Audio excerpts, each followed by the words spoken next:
Welcome to Awesome Movie Year, the podcast where we take a look back at an awesome year for movies, which is every year.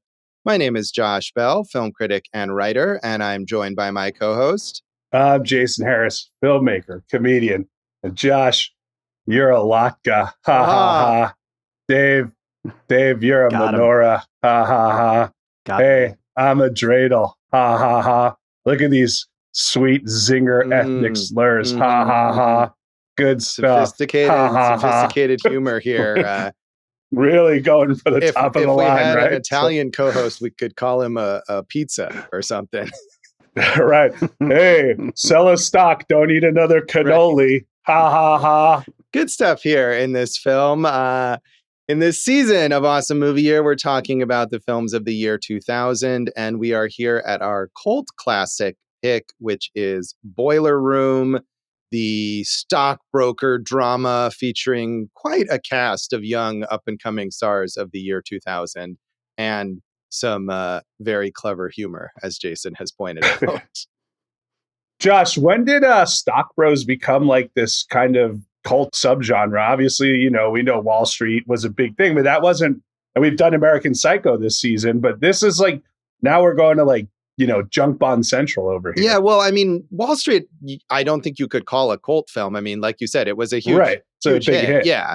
American Psycho definitely has a cult following, as we just talked about in our last episode. But I don't know. I mean, to go behind the scenes here a bit, we had quite the contention about whether this movie would qualify for this episode, because my continued assertion is that this movie is not a cult classic.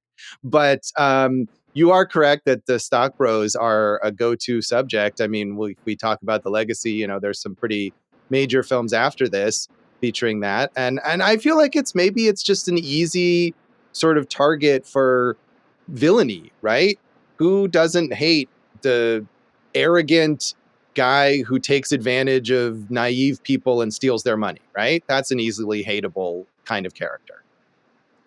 I think you're right, but if you look at Wolf of Wall Street, were you supposed to hate the Jordan Belfort character in there? Because I don't think Leo played him so hilariously. I don't think he was hateable. Well, that was one of the big criticisms of that movie, I think, right? Is that Scorsese would probably, and DiCaprio too, would probably argue that, yes, you are supposed to hate him. He's a terrible person. But a lot of people felt that, just as you said, he was played and presented in a way that was way too sympathetic and way too likable. And especially because the real guy was out there trying to capitalize on the success of the movie to further his career as a grifter. So that is a question. And I think these characters maybe are less charismatic and likable than DiCaprio, which is partly like a flaw of the movie. But yeah. Well, yeah, I mean, and Belfort said that this is he says this movie is also based on his life. Right? Yeah, but you could literally not believe a single thing that person ever says, right? Hey, maybe he should run for president on the Republican side of the coin. Probably do well. But yeah, I mean, Josh, you're bringing up points already where it's like one of the major flaws of this movie. Like, there's a scene where they watch Wall Street, and you're like, hey, there's a better version of this. Ben Affleck's got a lot of like Alec Baldwin, Glenn Ross speeches, which I don't blame him. I would totally take that role, right? But you're always comparing it to he literally references Always Be Closing. Like, they shouldn't reference better movies that do things better in the same genre multiple times. Right. He's inviting, Ben Younger, the writer-director, is inviting these comparisons. And not only are those better movies, although I'm not a particular fan of either of those movies, but they are better than this movie, I think. But the other thing is the idea that these characters take those movies at face value, right? Those characters in those films are not meant to be admirable, but the characters in this film look up to them. But I think the movie itself, too, doesn't give you enough of a critical perspective on these people. It looks like it's also looking up to those characters. Like, Ben Younger himself misunderstood the message of Glenn Ross and Wall Street as well. Yeah, it's interesting that this has become a cult classic. I mean, I'll tell you, I remember seeing this and being underwhelmed by it when it first came out. And I remember seeing it this week and being underwhelmed by it when I watched it this week. Yes, and also it is not a cult classic. So Well, then you should. What did you want as our? I don't recall, but it was less about some other option that I thought was really good, and more just that I don't believe that this movie is a cult classic. Are you saying that on a personal opinion? No. I can understand that. No, I had never seen it before this week. And it was just the idea that, like, this is not a movie that I feel like anyone talks about or cares about anymore. And I feel like the cult classic has to have a cult. And I'm not sure where the cult for this film is. Dave, jump in on this because you and I. Yes, I was going to say I'm going to be on Jason's side here because I think when we were trying to decide on the episode, I was a big proponent of this one.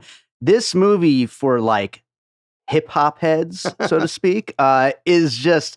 It's a classic, a full-on classic. And we loved this movie back in like 2000, 2001, 2002.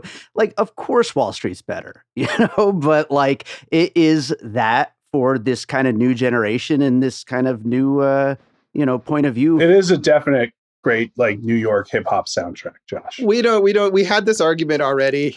We don't need to redo it on the podcast. But at the time that this movie came out, it was fairly successful. It grossed $28.8 million on its $7 million budget, which is not huge, but decent and it's still a fairly small scale film. It's not a big studio movie. It was nominated for 2 Independent Spirit Awards for Best First Feature and Best First Screenplay. This is the debut from Ben Younger, the writer-director. That's fucking wild, bro. It is, because it's not a good movie. It is not a good movie. And critics were they were mixed, mildly positive. Roger Ebert was one of the biggest proponents of this film, though. His review was quite positive. He said, "The movie has the high-octane feel of real life, closely observed.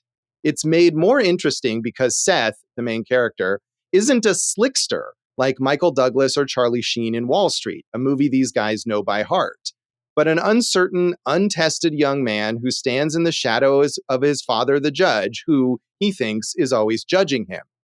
During the movie, I was wound up with tension and involvement, all the more so because the characters are all complex and guilty, the good as well as the bad, and we can understand why everyone in the movie does what they do.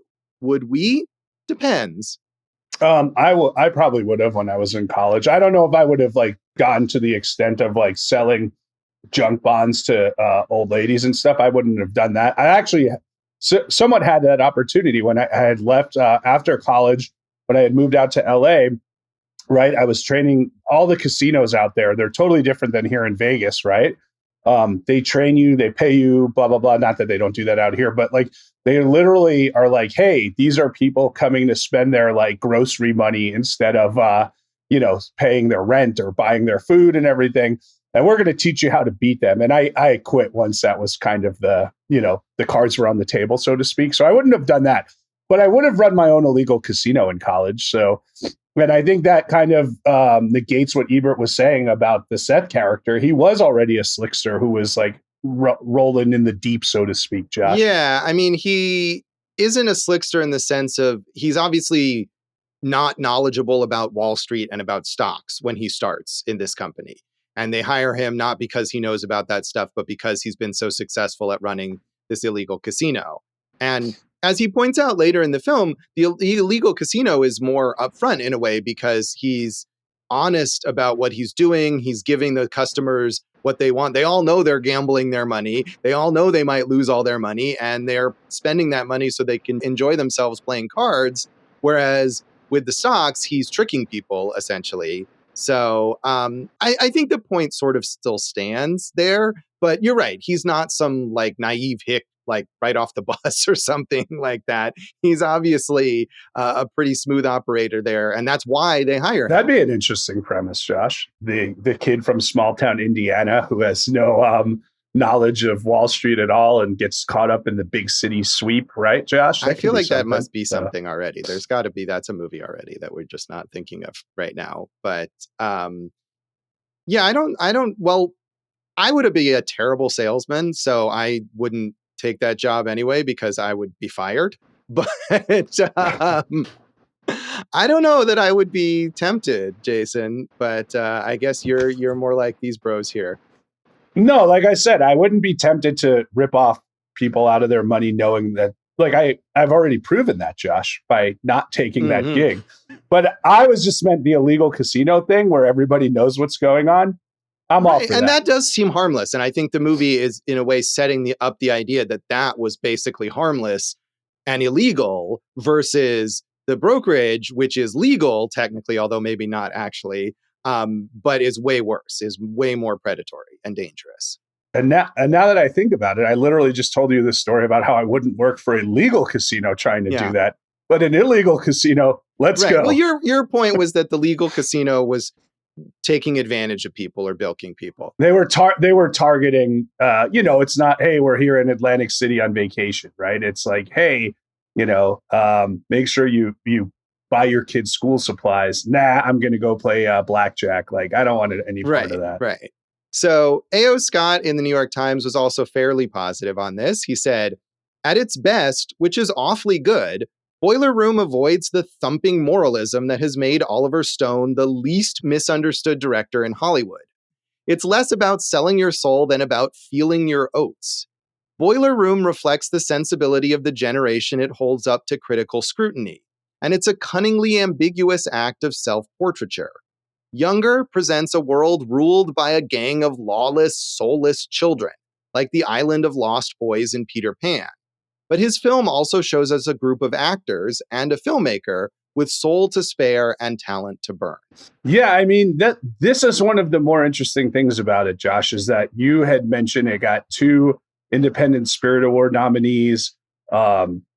Nia Long won a Black Reel Awards for Best Supporting Actress, or she got a nomination. And that made me really sad because it kind of spoke to how little quality parts there must have been for Black actresses at this point in time, which is only 24 years ago. Her character has very little to do with this movie. Not that she's bad, but you're like, there's not much meat on the bone for her to, work with there.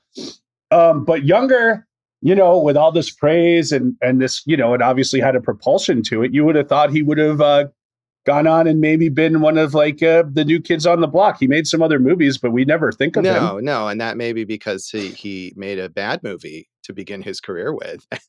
And well, we think so, but a lot of people didn't. Right. So. But I think goes back to what I was saying earlier, is that this movie, maybe it made that splash initially. It did okay at the box office. It got some of those award nominations, but it didn't have any lasting impact, really. And I think that is the thing. And I don't know what exactly he worked on or tried to, he might have had a million different projects that he pitched right after this that didn't go anywhere. And maybe if one of those had got off the ground, he would have had more career momentum. But I feel like after a little while of maybe pitching failed projects or whatever, you come into the room and it's like, oh, you're the Boiler Room guy. Who cares? I think maybe. I don't know, man. It's Hollywood. They're like, oh, you had at their, at the height of their young powers, right? You had Affleck, you had Vin Diesel, you had up and comers like Nicky Katt, and Ribisi was probably the most established of these guys. Like Tom Everett Scott had just come off of That Thing You Do a few years earlier. So I think he had a lot going for him. I just don't think that he didn't have the opportunities. I think maybe he just didn't have a lot of other things. Well, right. Say. I think that is the point, is that he maybe didn't have anything else immediately to get off the ground. And then after a while, the heat from Boiler Room doesn't really mean much anymore. If I could chime in real quick on the cult classic status again one more time. Yeah. This movie has come up as a puzzle piece 3 times on piecing it together in the past. The Dumb Money, The Beekeeper this year, and Uncut Gems. And all 3 times the conversation moves on to like, oh my God, I love that movie. Like whoever it is that I'm talking with, they love it. I love it. I don't know. I think that there is a cult around this. I think people do love this movie. Well, maybe what Ben Younger, this is like kind of in the legacy here, but maybe what Ben Younger needs to do is just make Boiler Room the TV series or something, right? That seems like what would happen now. Well, so I was reading about, first of all, he did direct a lot of like Snowfall and things like that. But I was reading about him. Ben Younger successfully managed the state assembly campaign for Queens Democrat Melissa Katz at 21 becoming the city's youngest ever campaign manager. That feels like a movie. Yeah, to me. and maybe part of it too was he was sort of a wonderkind. I think he was 29 or something when he made this movie, and maybe just wasn't ready for the big time. We don't know. We don't know exactly what happened to him. And this film is based on his experience interviewing for the job at Sterling Foster, Josh, one of those reputable firms. He said, I walked in and immediately realized this is my movie. I mean, you see these kids and know something is going on. Something sure is going on. So finally, critic-wise, Emmanuel Levy in Variety was also mixed on it. He said, Ben Younger's critical expose of American corporate ethos begins extremely well as a saga of greed and conspicuous consumption, but gradually loses its bite. Story's first half is absorbing and entertaining due to its darkly farcical tone. Ultimately, Tale lends itself more to satire than to a psychological approach. Last Reel is particularly disappointing in its naive philosophy, manifest in Younger's rush to bring the various conflicts to satisfying closure. Hard on the edges but soft at the center, Pick will be dismissed by serious critics as derivative, but glossy veneer and likable ensemble with a bravura turn from Ben Affleck should attract young middlebrow audiences. Boom! Shots fired at Ebert. Right and Dave was the young middlebrow audience for this film. Hell yeah! Dave, are you offended that he didn't call you lowbrow? I'll take it anytime. That's fine. Josh, you know what I'm thinking about? I think we could talk about other great, Wall Street movies in the legacy, but a movie that came out, I think maybe 2 years later, 2002, that dealt with a lot of similar themes in different ways. There was a stockbroker component, but also like this, you got to get out and the heat's on. 25th Hour is the best version of this movie. 25th Hour is I haven't seen that since it came out, but I recall loving that movie and thinking that movie was brilliant. And I mean, it's probably not fair to compare this young debut filmmaker to Spike Lee at that point, who'd been making movies for close to 20 years or whatever. But yeah, obviously that's a way better film. And I mean, I think to me, because we just did our episode on American Psycho, I kept thinking of American Psycho, which is a so much better film than this. And what Emmanuel Levy points out in that Variety review, and he claims that the first half of the movie has a darkly farcical tone. I didn't get that at all. And to me, what works about American Psycho is that it's got that satirical element to it. It is taking these guys down, not just in a literal way that the FBI is going to arrest them, but in a way of the way it portrays them and showing them as these hollow shells of human beings. And I feel like Ben Younger is too sympathetic to these guys. He's too nice to them. And especially at the end when some of them get their redemption that they probably don't deserve. And it's an easy way to close the movie. So I just find all of these elements disappointing. Yeah. Well, go rewatch 25th Hour. I would like to. Yeah, that's a good one. So Jason, you're saying you saw this when it first came out and were not much impressed. I remember this was us and we were 20 at the time, and it was like this and Pool Hall Junkies, right? So and there was Pool Hall Junkies. Mm-hmm. I remember interviewing that writer director. It was like a vanity project for him that he starred in, and that movie's the worst. So, but there was, at this time, look, Dave and I talked about it. I'm piecing it together. I watched Bratz recently, the Brat Pack documentary, and it was almost like they were trying to reform the Brat Pack with all these young macho dudes at this time. And there were a lot of movies like this, right? It feels like that was a whole subgenre at the time. And it didn't really pan out. Josh. No, it really didn't. And I didn't see this at the time. I don't know. I don't remember having any thoughts about it, whether I wanted to see it or not, but it just didn't seem to be on my radar much, I guess. I don't know. So, and it never seemed like something to catch up with, but now I did. So, Dave, however, you were this movie's number one fan. Yeah, I loved this movie back in the day. I'm pretty sure I saw it in the theater. Definitely watched it probably a dozen times back, in the early 2000s. Yeah, this was one of our regular rotation movies. That is a lot. I told you, Josh. Told you. Dave is classic. The cult. Mm-hmm. It's not just Dave. It's Dave and other Daves, Josh. Did you want to be a stockbroker, Dave? the furthest thing from my mind. I don't even want to sell records at Wax Trax. I just want to give them away. So. It's funny you say that. I used to work at a technology store that we called the Fruit Stand. You can guess what it is. And, when I first got there, they were like, we don't give commissions. So, just do what you do. And I was like, oh, that's cool. There's no pressure. But really, commissions would have been great because I sold a lot of stuff. But I never tried to sell anything. I would just talk to people. And, usually if you're coming into that store, you already know what you want to buy, right? So you just kind of, hey, yeah, this is good. I tried to help people the right way there. Yeah, well, I feel like, you're a very personable guy and I am not. And I remember working in bookstores, Barnes & Noble and associated corporate siblings. And one thing you're always, I don't know if they still have these, but you are always supposed to push the loyalty card or whatever. But yeah, I'm a premium member at Barnes & Noble. There you go. And it costs money. It's not just like, oh yeah, here, have your card. Like you have to convince people to pay for it.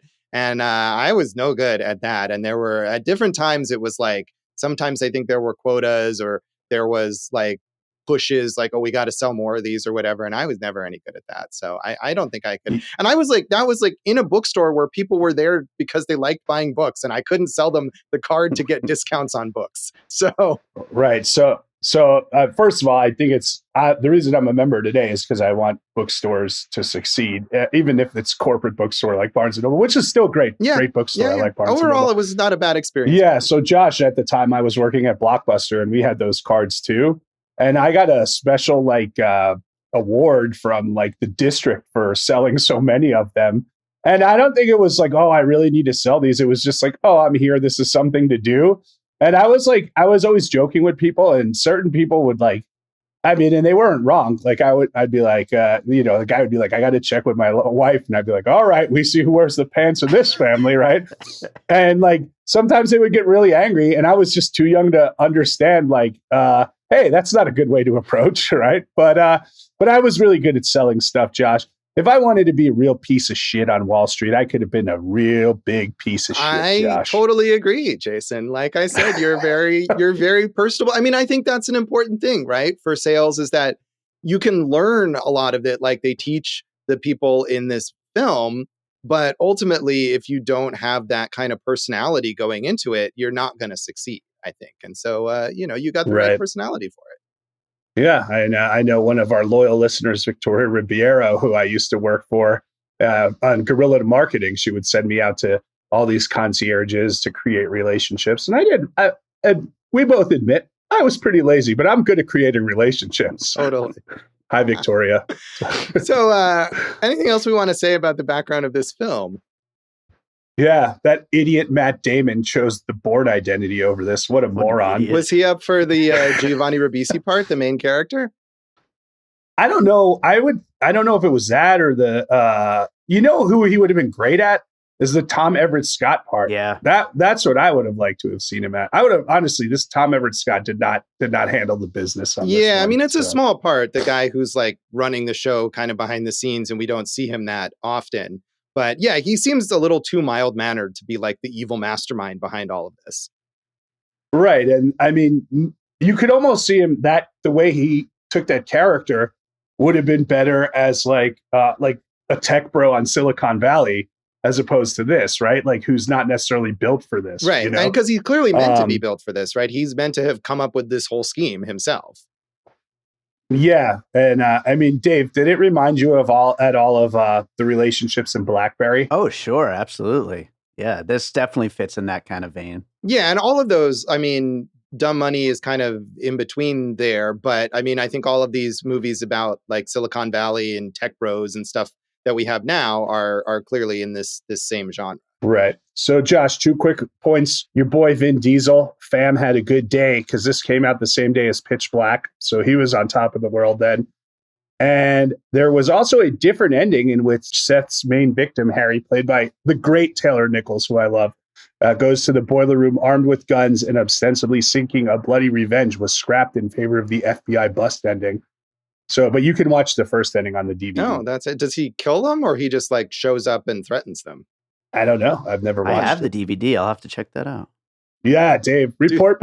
So now, Dave, both you and I have epilogue business because I have to go back to the Nick Cave Gladiator 2, and Dave, you have to tell us about this. I'm glad you're keeping track of all this stuff.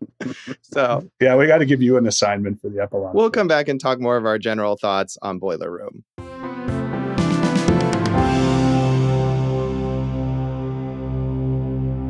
Welcome back to Awesome Movie Year. In this episode of our season on the films of the year 2000, we are talking about our cult classic pick, Boiler Room. And as I've alluded to, I did not like this movie at all. I mean, aside from my disagreement about its status as a cult classic, I just don't think it's a good movie. And that doesn't mean it can't be a cult classic, of course, but I didn't see the appeal of it as a film. I think it's poorly written, it's poorly acted, it's not engaging, and I just didn't care for it. I mean, to me, the writing was just so bland and so on the nose and so repetitive. I mean, we get the voiceover from Seth, Giovanni Ribisi's character, who's our main guy, and not only is it aping Goodfellas, obviously, from the beginning, but I feel like there are so many moments where he like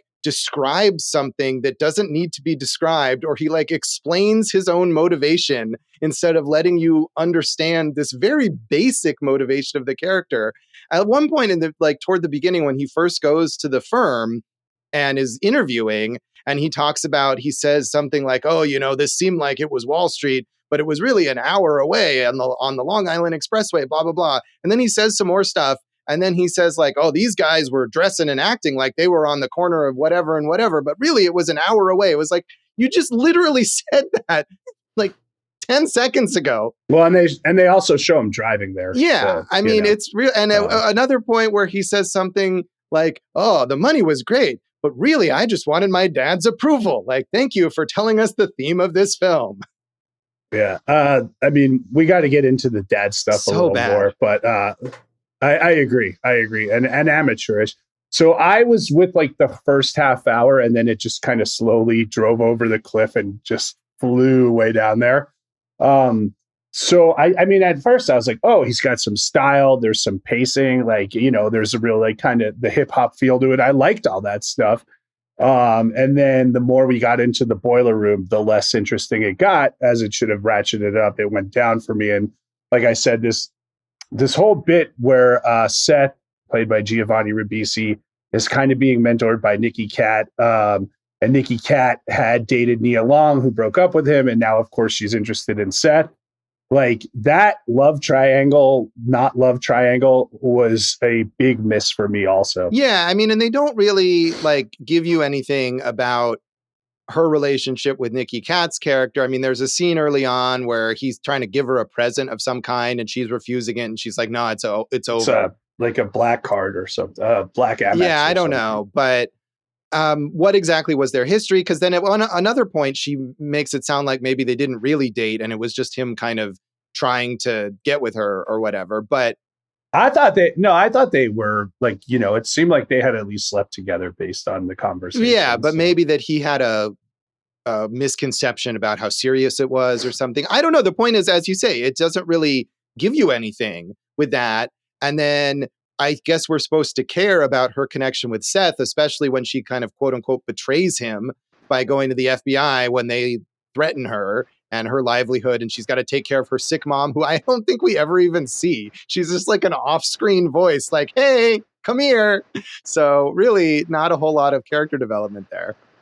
It's so interesting because, again, a lot of these themes, like I said, are, echoed in 25th Hour, which do them a lot better. But just listening to how you're describing it, I'm thinking like, hey, man, had they really built the Seth and you know what it is? I mean, it's like you said, it's Karen. Why did you do that? It's the Goodfellas relationship with Karen and Henry Hill, right? Which is done much better. And so had they built that better and she had to turn on him like the kind of Rosario Dawson, Edward Norton thing in 25th Hour, I think we could have gotten somewhere else. And then also, Josh, there's this sequence where they're at two bars, right? Seth and the Nia Long character at one bar, and then Nicky Katt and the other bros are at another bar. and the bros get kicked out, and you're like, oh, okay, they're going to have to go to this other bar, and they're going to see Seth and Nia Long, and it's going to be this big conflict. And that would have made perfect sense, and it never happens. And that's like a great way to ratchet up the tension and the heat and the conflict, and it just didn't happen. Yeah, and I feel like Nicky Katt at one point makes a kind of a threat, essentially, or like a veiled threat about don't you mess with her. And then that really goes nowhere. And his main point of contention with Seth is more about stealing clients or upstaging him at the brokerage, right? Than it is about Nia Long and their supposed love triangle. So that is a whole lot of nothing. And I forget Well, I felt all of that was retribution, though. Like when he didn't give him his bonus on the 40th customer, it was because he was, having sex with the woman that he wanted. Yeah, maybe. I mean, to me, it seemed more like he felt threatened as the dominant one at the brokerage or whatever. Like he's the superstar. He doesn't want to let someone else be the best salesman there or whatever. But it could be both. But I forget, one of the reviews I read, I don't know if it was one I quoted or another one, but said that her character feels like Ben Younger was like, oh no, I need a female character. I need one woman in this movie, and just threw someone in. And well, yeah, I mean, she's underwritten. The mom's underwritten. They're all underwritten. Yeah, right? I'm Seth's right, mom. Exactly. Even the dad, who has this giant subplot, and you watch the credits, and he doesn't even have a name. He's just Seth's dad, Seth's mom. That's how they're credited. And the dad has a huge part to play in the story. I mean, poorly, I think, but is clearly a central element of it. And they can't even bother to give him a character name. So this subplot, I don't mind it as a motivation. I minded it as an execution because it was just really bad and repetitive, right? It's the whole idea of the dad's a judge, and he was a stern parent, and Seth never felt he had his approval. And obviously the dad doesn't want him running an illegal casino and this and that. And the dad keeps saying, like, you're going to really ruin my career, right? And it's like, well, I mean, we just saw Hunter Biden get indicted, right? Like, I mean, it's not going to ruin any parent's career if their kid does something bad, like unless they're staking him in it, right? Right, and that's what ends up ruining his career at the end, is that he actually finally offers to help Seth with this scheme, which I didn't understand what even he was trying to do with this scheme at the end that involved an IPO and trying to give the stock to someone before I don't know. But anyway, the judge offers to help him so that he won't get caught, and that's recorded, and then the FBI has it. So it's only then that he's on the hook for something.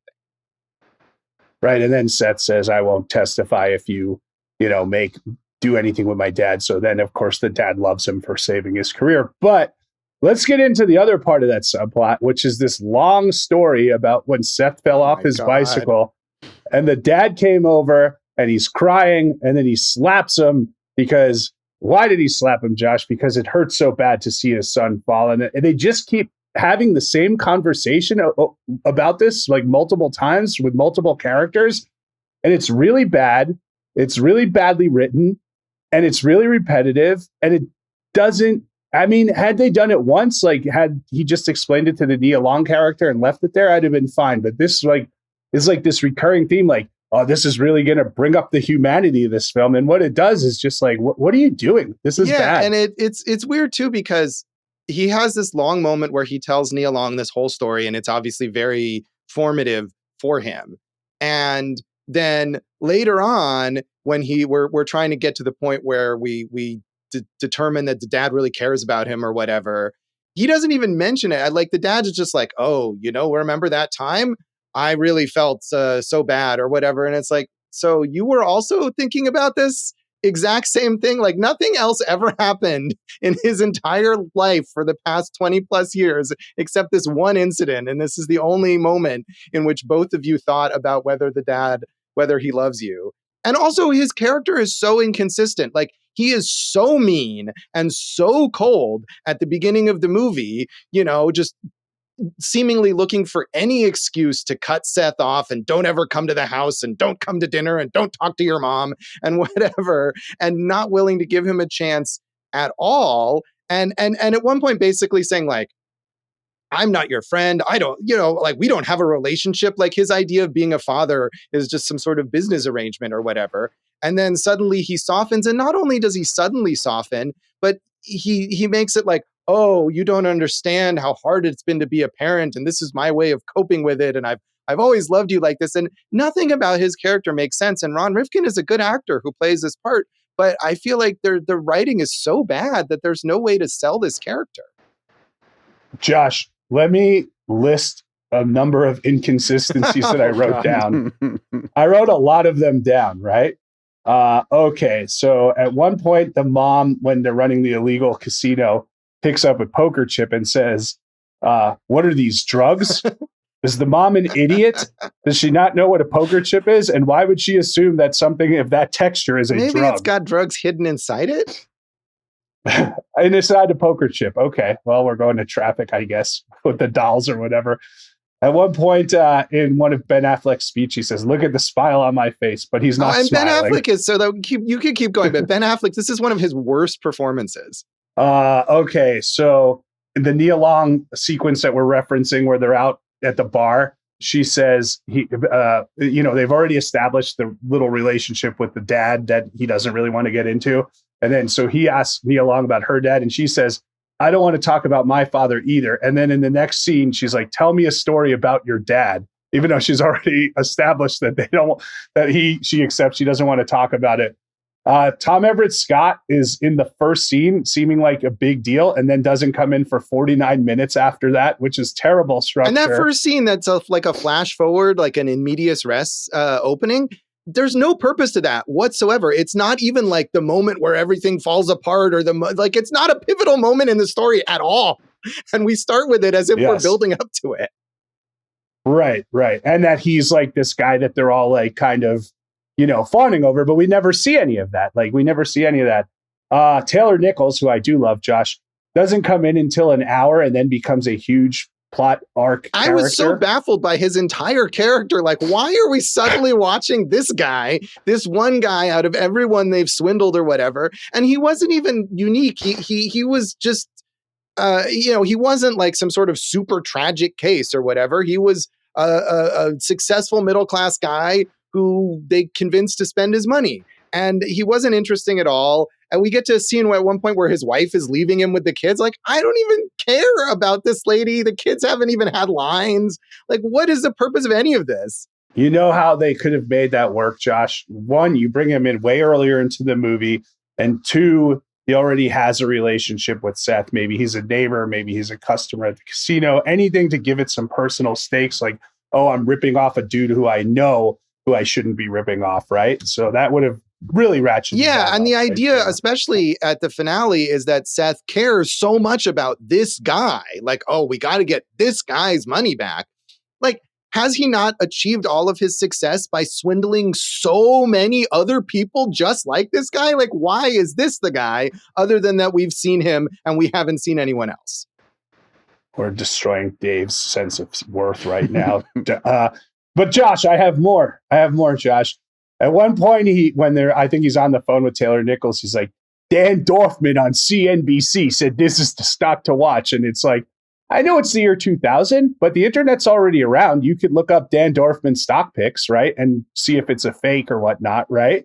So, yeah, I mean, I did wonder about some of those things, the blatant lies that they tell. Like, even when they're just like, oh, it's a pharmaceutical company. They're developing Blupflar, and it's a new drug. Like, you could just look that up, right?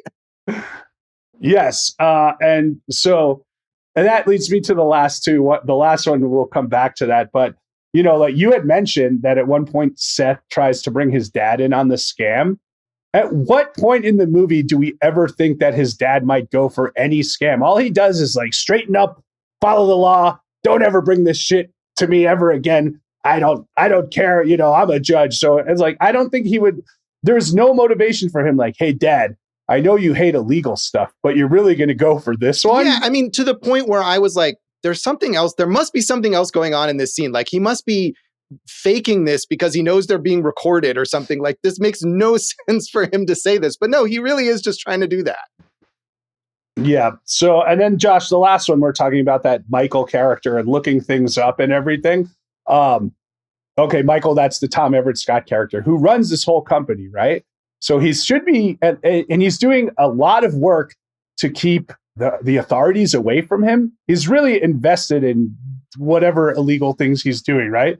So when Seth goes in and he's like, I got this whale, it's the Harry character that he wants to sell that IPO to, right?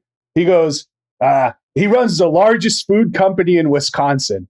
Is that not an easy thing to do your due diligence on and see if this guy really does do that, if he's a real person or not? Like, they just ignore it. He's like, well, if you say he runs the largest food company in Wisconsin, okay. Yeah, I mean, they're trying to play off in that scene like, oh, he's distracted by other stuff. And Seth kind of distracts him further by bringing Nicky Katt in and tricking him into like complaining about the Nia Long situation. And that makes it seem like he's trying to hide something or whatever. But yeah, this guy is not. Another thing, okay, about this supposed mastermind, like a big plot point here. At one point, he comes back to the office late at night to get his bag and he sees this guy like shredding documents, right? And then later on, at some point, he comes back. It's a different point, and I forget why it is he's there, but he sees Michael like walking into this other building. And he follows him in and he realizes that this is this sort of like secondary site that's set up, right? That if the authorities close in, they can We're going to move to this other building. If the authorities discover where we are, we can move to the building next door.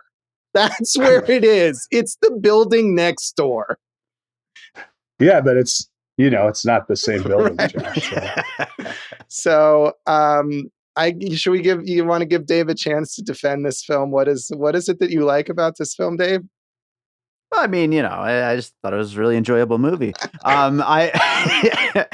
It's funny because like, I think this has happened before where you guys just hated a movie that I really liked, but like, I kind of agree with a lot of your criticisms. Like, I do think the relationship with the dad is so poorly written. I do think that the love triangle is really undercooked, but like, I just really like everything about these actors getting together and doing the macho stock guy shtick. Like, I think that they're all so much fun to watch. And I appreciate, like I said earlier when we were talking about its cult status, like I appreciate, a movie that is kind of, in a way, I mean, we talk about the whole hip hop aspect of this. It's almost like remixing the idea of like Wall Street and these kind of things into more of like a hip hop attitude. And that just really worked back then for me. And I think a lot of other people, and even rewatching it now, I'm not going to give this a 5-star rating as much as I really did still enjoy it. But I think it still works really well, even though it definitely has some flaws. I mean, to me, and I'm not a hip hop fan, Dave, like you are, or a rapper like you are. But to me, it just seemed really phony. Like, not only are these guys kind of misunderstanding and misappropriating hip hop culture, right? But I think just like the way they admire Glengarry Glen Ross and Wall Street, there's no sense of the ironic distance here from the movie itself to be like, these guys are deluded. Like, the movie is just as deluded as these guys are, I think. But to that point, that is most white hip hop guys. So, right, but I'm saying, yeah, right, but there needs to be a voice in there that says this guy's right, exactly. Right. And I feel like the moron is Ben Younger, and he's not getting that voice in there. Yeah. I mean, look, you mentioned American Psycho and like the kind of like a pedestal that they put that like 80s yuppie culture on, right? And that really worked. And I think we needed to see more of that here, because there was no voice of reason in the whole movie. Right. Or not even a voice of reason from a logic standpoint, but from like a cultural standpoint. Yeah. An opposite point of view. Josh, Dave just said he likes all the acting. And at the beginning, you said you hated all the acting. I thought Tom Everett Scott was completely miscast, but I didn't mind the rest of it. I wanted to hear what you didn't like from an acting standpoint, other than, hey, where's your yarmulke? Yeah, that's another thing. It's like this movie's trying to be edgy with the prejudice and the bigotry or whatever, and it's all just so limp and pathetic, and it makes it makes it seem like, again, it's just posturing, but it's not just posturing on the part of the characters, it's posturing on the part of the movie, which I think is the biggest problem here. But yeah, I thought Ben Affleck, I mean, who is singled out for praise in multiple reviews, was so unconvincing and so bad. And I like Ben Affleck. I mean, we talked a lot about him when we talked about Gone Baby Gone. I think he's very, very talented in the right context, but he's just doing a bad Alec Baldwin and Glengarry Glen Ross kind of impression. There's one scene where Giovanni Ribisi like breaks down in tears with the dad. And it reminded me, of like the classic, the Wayne's World thing where he's like throwing water on his face or whatever. And it's his Oscar clip because he was so fake and so unconvincing. I mean, some of the other guys like who play secondary characters and all they have to do is show up and have that bravado, like whatever, they're fine. They're not terrible, but nothing to me in this movie was like, oh, that's an impressive performance. Well, should we say real quick before wrapping this up, Vin Diesel, the one good performance of his career? He did fine. I thought maybe not in his career. He had some other decent performances back in the day. Saving Private Ryan, The Iron Giant. Yeah, Come on, Saving man. Private Ryan's a very small, but yeah. But look, I think we all like Nicky Katt, and he's a good character actor. He does his job here. What this really does though is make me appreciate all those performances even more in Glengarry Glen Ross, which is just a master class. And then DiCaprio, and then Edward Norton, and even Barry Pepper in 25th Hour, and Philip Seymour Hoffman, all those guys. I just think there are so many. Look, Charlie Sheen, Gordon Gekko, Michael Wall Street. That was a wrestler. Michael Douglas, who won the Oscar for that, right? Like they're just better versions of all of this. Yeah, and I don't even think it's necessarily that these are bad actors. Like I said, I think Ben Affleck can be very good. I think a lot of these other guys can be very good in other parts, but I mean, not all of them, maybe, but some of them at least. If it's just as this is not very well written, it's not very well directed either. I'm just saying that Ben Younger is not very talented, I think, is what it comes down to here. So I don't know. We could probably stop beating up on this film and rate it, Jason. That felt really good, though. I like that you had a list that was written down there that you were just going through point by point. I mean, when I watch a movie for this podcast, I do take notes while I'm watching the movie. And there was just like every few minutes, pause. What is the meaning of this? Pause. Why would this character do this? I mean, these are, look, I can blame Ben Younger, and that's fine. But I mean, it's had to have some studio and finance approval. Someone should have been like, hey, dude, we need to do a rewrite on this, right? No, I agree. But obviously it worked for a lot of people, including Dave. Independent Spirit Award, best screenplay, right? Not only the movie itself, but the screenplay specifically. Best first screenplay, not best first draft, but best first screenplay. So I don't. No, I think it was best screenplay. No, it is, best first. No, it's feature. Best first screenplay as well. It's Okay, so gotcha. It wasn't. But even so, like I don't know what it was up against. I didn't look that up, but I can't imagine it was among the 5 best first screenplays of independent films in this year. Yeah. Josh, I still gave it 2.5. There was enough on there where I was like, I can sit through this. But I if you give it 2 or less, I'm cool. Yeah, we're gonna say. Wait, what are we rating it out of? Junk bonds? Yeah, something like that. Bicycle crashes, illegal casino trips. Let's rate it out of casino trips, mistaken. Sure. Well, either way, I'm going to give it 2. Yeah, I mean, it's not like. It's professional enough that it wasn't like the world's worst disaster, but I definitely did not like this movie. So 2 out of 5 fake casino chips for me. Dave, are you rating this 5 stars, 5 casino chips? I need some 5s. No, I'm going to 4, which is maybe even a little bit overrated, but maybe? Yeah, but 4 for me. I still really enjoy this movie. Well, you're the one. Dave's That's the cult here. So we'll come back and talk about the legacy of Boiler Room.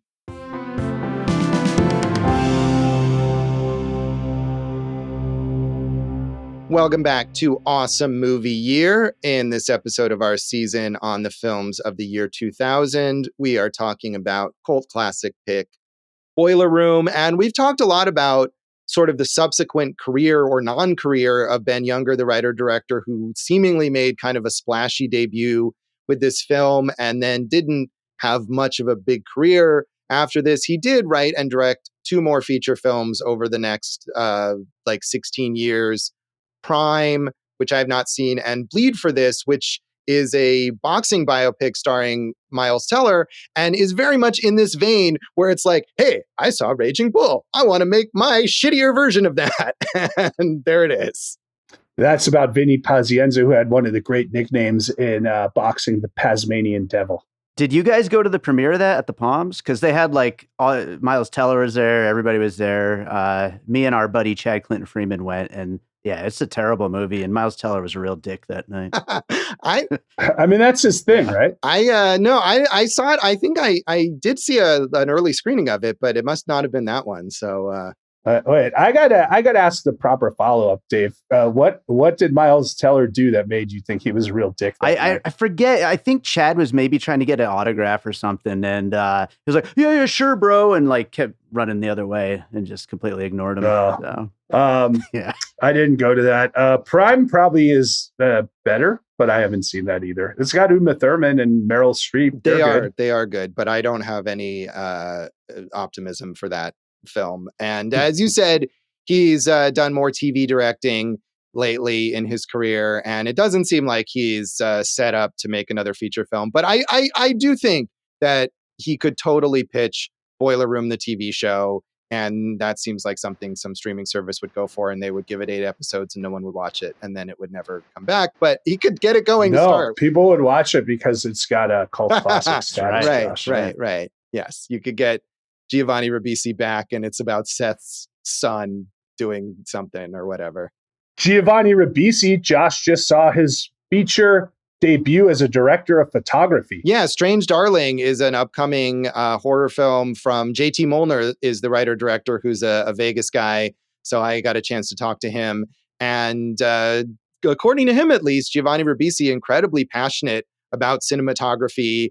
And presumably the cinematography in that movie is good. So perhaps going to continue his career in that vein. But he's obviously a very successful actor. He doesn't get as many lead roles like he does in this film, but he does a lot of TV. He was nominated for an Emmy for My Name is Earl, and constantly is popping up in supporting roles in films. And generally, I think is good. But here, less so. My favorite is, of course, his work on The Wonder Years, Josh. But I got to rewatch Suburbia, the Linklater movie. But, Dave, when you go see the Horizon films this summer, you let me know how he is. Will do. I mean, there's a ton of actors here. We don't necessarily need to go through all of them, but a lot of these up and comers. I mean, Dave wants us to talk about Vin Diesel. I mean, Vin Diesel, I was looking and I thought, oh, okay, well, obviously everyone knows he became this massive blockbuster action star with the Fast and Furious movies and the Triple X movies and the Riddick movies and playing Groot and whatever. But, every now and then he does these serious roles, but it's really this and Find Me Guilty and maybe one other movie in the past 25 years that he's done that's Saving Private Ryan. That was before this. That's it. Yeah. But I think there's one other in between there since this one and the present day. Well, I mean, this is interesting because we had the Michelle Rodriguez conversation, and obviously they're both so tied to the Fast and Furious kind of IP or the franchise. And, maybe that's what they belong doing. Right. I mean, and Michelle Rodriguez, I know you were down on her as an actress, but I think she has at least had a more varied filmography in that in between some of those big movies, she's done some other smaller films. And Vin Diesel just does not do that. And I mean, it's obviously worked out very well for him, but you watch this movie and he is pretty decent here. And you think he could do one of these roles. And certainly he's got enough money from these other movies that if he wanted to take a little break and make a smaller drama, he could, but it just doesn't seem like something he cares about. He was always one of these guys, right? He left the franchise because of the Fast and Furious because he wanted to be a real quote unquote serious actor. And then he's like, no, I want to just make $30 million a picture and, be in the spotlight, which is fine. Like that's what he chose to do. And that's, we've had this conversation before. It's fine for him. It's fine for Michelle Rodriguez. So good for them. Dave, tell me about Scott Caan's rap career with the Hooligans and Alchemist. Oh man. That's probably after my time, honestly. I checked out at that point. But. All right. So, Josh, was Nia Long the actress?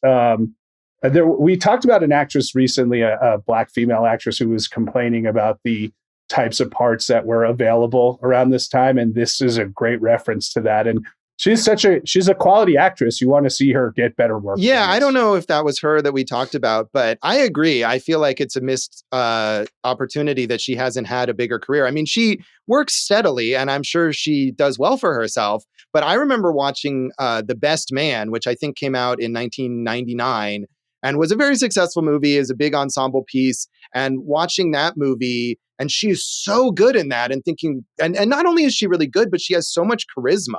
And watching that movie and thinking, why was she not a bigger star? And I mean, obviously, we can give the obvious answer to that, but it's not as if there were no Black female stars from this period who became very famous and very successful. And I think few and far true. And maybe there's only, a limited number of slots for that or whatever, right. And she didn't get in there. But I think it's a shame because she is really talented. And if you, The Best Man, the sequels are bad, but the first one is a really good ensemble dramedy, and she's excellent in that. And she does work, she's done TV stuff. She was a regular on Third Watch and NCIS LA. She's in the Michael Jackson biopic that's coming up playing. Yeah, she's going to be Katherine Jackson. Right. So I'm sure that's nice. A decent part, but did not, like most people, if you say her name, they probably don't know who she is. And I think it's a shame because she should have been a bigger star. Yeah. Josh, I mentioned Taylor Nichols. I really like Taylor Nichols as an actor. And I've said on this show before what a fan I am of Whit Stillman. I'm a Whithead, Josh. And I think Metropolitan and Barcelona, like, two great performances. Yeah, I'm a big fan of more later Whit Stillman, as I think we've talked about as well. But I definitely like his work. And I think, especially in his early films, it seemed like he was establishing this kind of repertory company with people like that and Chris Eichman. And then because he's just not at all prolific, that didn't have the same momentum as some other indie filmmakers from that period who kept working with the same actors over and over again. But definitely he always gives actors great showcases with his writing. Yeah, and Taylor Nichols is just a little offbeat. Like, he's kind of like that guy who he can fit in, but he's like always like on the outside looking in type thing. So when he gets like a lead, like in Barcelona, you're like, oh, cool. You're giving a guy who's not a traditional lead a chance to showcase what he can do. And I like that. Yeah, no, absolutely. You mentioned Nicky Katt, and he is this guy who was in a million things. He's a very recognizable character actor. He started as a child actor, so I think in like 1980 or something is his first credit. And I was curious because I just assumed, oh, this is one of these guys. He's going to have 5 credits for every year for the last however many years. And the last feature film credit he has is in 2013, and between then and now, he just has one TV episode guest starring role from 2018 and nothing since then. So I don't know if he's kind of retired. I was trying to look up what happened to him, and all I found were other people posting on Reddit whatever happened to Nicky Katt, but he seems to have disappeared, which is a shame. That is, he's always good. I mean, I really liked him on Boston Public back in the day, but Dazed and Confused and The Limey, 2 of my favorite movies from the 90s, or in general, Sin City, good movies. So yeah, he's worth looking out for. We got to just say Ron Rifkin won a Tony Award for Cabaret. He played the dad in this one, and he's in a ton of things. Yeah, I always remember him as the villain / mentor on Alias, and he was great on that. Right. And that's a character, like, it's a very different kind of story, but that's a character in a weird way like this, where he's like cold and judgmental, but then he also has this side where he really cares, and all the convoluted continuity that goes on with his relationships to the various characters. But they pull that off in this ridiculous like conspiracy spy show better than Ben Younger pulls it off in this movie. Josh, did you want to say anything about your friend Jamie Kennedy? Oh, my nemesis, Jamie Kennedy. I don't know if we've talked about Jamie Kennedy on here, but I feel like we did when we did The Mask because of Son of Mask. Maybe so. But Jamie Kennedy, who I appeared in his documentary, Heckler, and he tried to berate me about my negative review of his film Malibu's Most Wanted.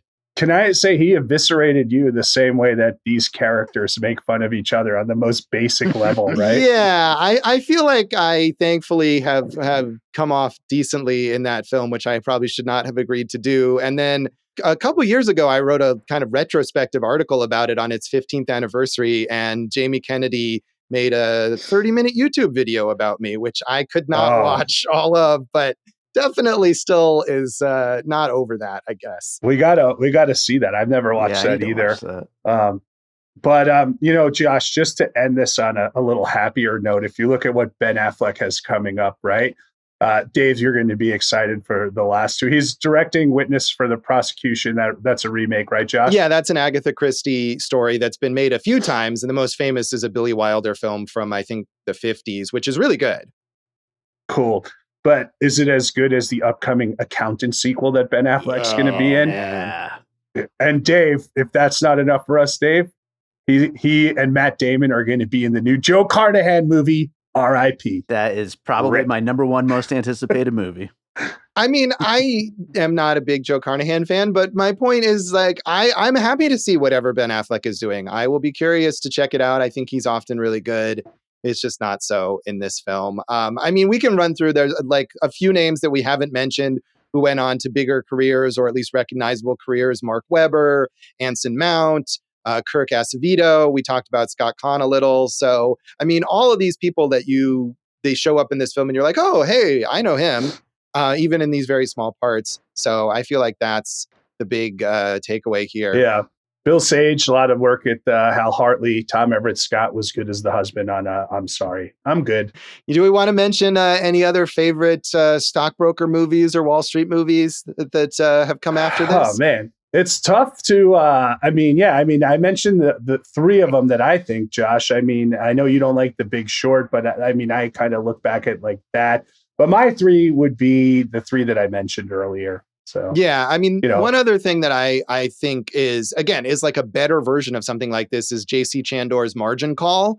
I think is a really good film. And that's one where there's so much jargon in that movie where you're like, I don't really know what the characters are talking about, but it feels convincing, as opposed to, the scheme, again, that Giovanni Ribisi pitches his dad, and you're like, I don't know what he's talking about. I don't believe that he knows what he's talking about either. And I think that's key here. So I don't know if it's an underrated film, but it's a good movie.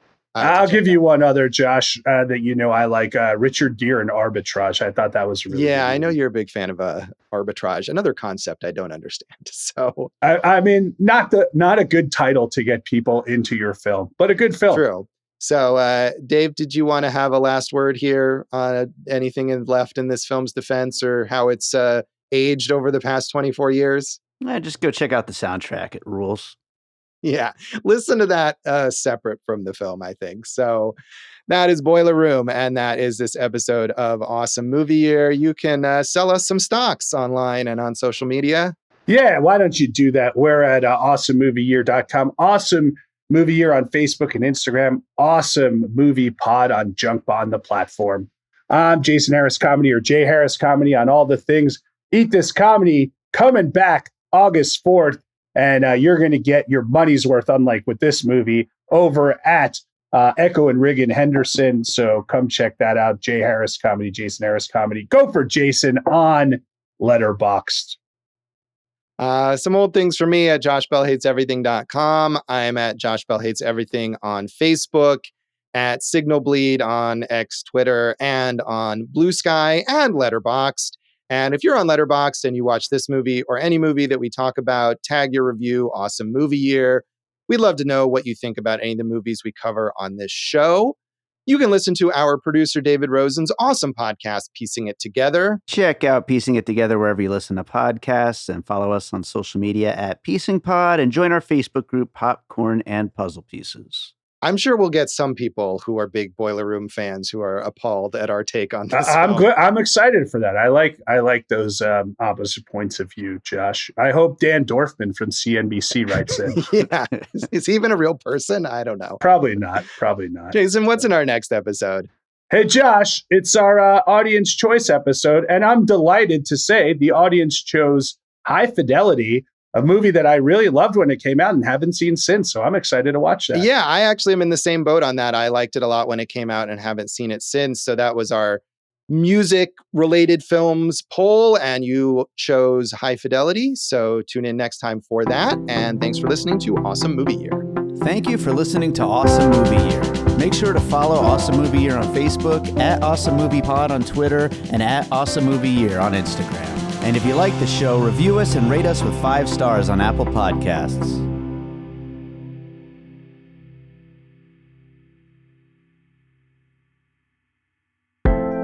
An All Points West production, produced by David Rosen in Las Vegas.